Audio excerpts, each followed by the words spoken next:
welcome to the Instagram Stories for Monday, January 30th. I'm your host, Daniel Hill. You know what we do on Mondays? We break down what the head of Instagram shared on his Ask Me Anything. Really great questions this week. Seems like he's trying to do more volume of questions, which I respect and appreciate, although it does make the episodes a little bit long. First question, how are people using Notes? If you're not familiar, Notes is a new feature added to Instagram where you see in your direct message box what other people's notes are. You can create your own and it lasts for 24 hours.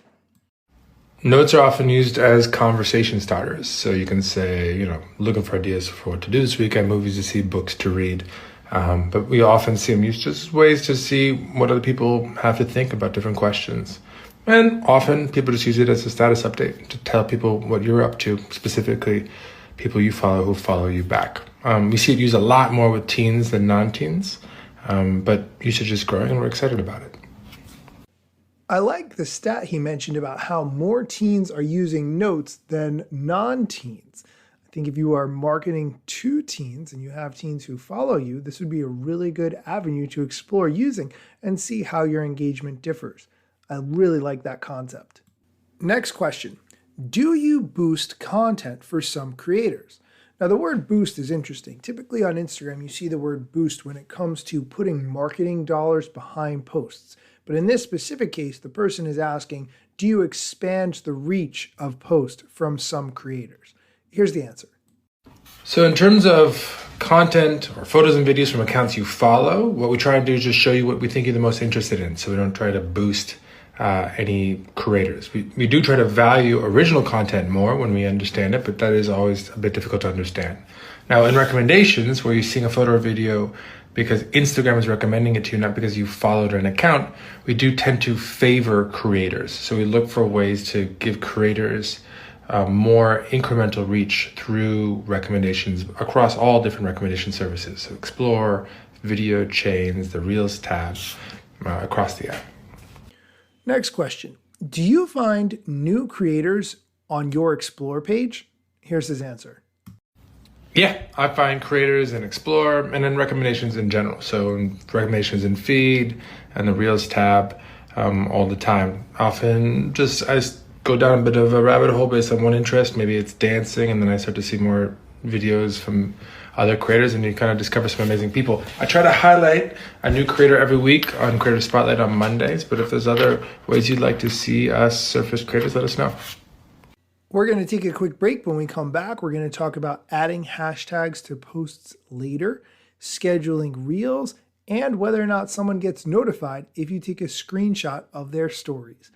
This podcast is brought to you by AT&T Fiber with All-Fi. Whether you're into watching horror movies from your basement, watching sports from your backyard, or watching trashy reality shows from inside your car that's parked all the way in the driveway so no one in your family judges you, AT&T Fiber with All-Fi is the best way to watch whatever you want from wherever you are. Get AT&T Fiber with All-Fi and add some Wi-Fi square footage to your house. Limited availability in select areas. Go to att.com/hypergig to check eligibility. Coverage requires extenders at additional charge. And we're back. Next question. If I decide to edit and add a hashtag to my reel, days or even weeks later, will it work? This is a really good question. I don't think it works the way this person is anticipating it works, which is that suddenly it gets redistributed, which would be amazing, but also could be kind of annoying. If you mean will the hashtag be added to your reel, yes, so it can show up in places like hashtag pages, but it's not going to get redistributed to everybody who follows your account. That would be really spammy. Next question, and I love this one. Why does Instagram have music in their library to choose from, but then get banned? What they're referring to is if you select a song and then later that song is no longer available, the audio gets removed from your reel. This is a very frustrating experience for users, especially if it was like a lip sync video or something along those lines. So for us to show any music in our product, we have to get rights from the music rights holders, and their music rights are kind of complicated. There's distribution rights, streaming rights, etc.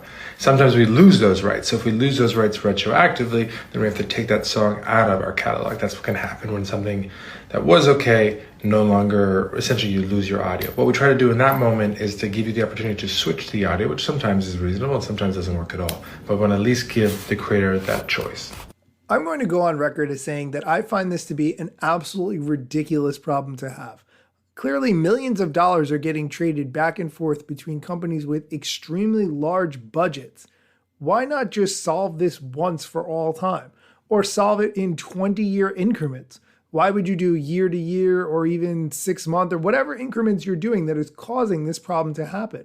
Recognizing what a bad experience it creates for users when they take the time to match up the words with the lyrics of the song or match up the beats that they edited the video to for the specific song and then just lose all of that simply because two companies couldn't come to an agreement. It's just such a frustrating experience. I really hope that someone steps in with a way to improve that whole mechanism. And the last question we're going to do today, if I take a screenshot of someone's stories or DMs, will they be notified? No, we don't notify people when you take a screenshot of a story or DM, but would you like us to? Let me know. I'm curious if you think it's a good idea or a bad idea. Personally, I don't care that much, but if you are sending something in the DM and it was very private and you wanted to know if someone was going to be sharing it or not, getting that notification would be pretty helpful. Then again, you could just turn your phone into airplane mode, then take the screenshot, which would avoid anyone getting notified about it. So there's already a workaround for a feature that doesn't even exist yet. Maybe just put that in the back of your mind in case they ever implement that feature. That's going to do it for today's show. Thank you for listening. I appreciate you taking the time to listen every day. Send me messages when you listen. I will say that review week, which I asked if you could write a review, did not work out the way I hoped. I didn't get any additional reviews, at least that I saw. Thank you for listening anyway. Hopefully you continue to enjoy the content that I create and put out. But if you do get a chance to write a review, I would greatly appreciate it. Thanks for listening, and be sure to come back tomorrow for more Instagram or other social media related content.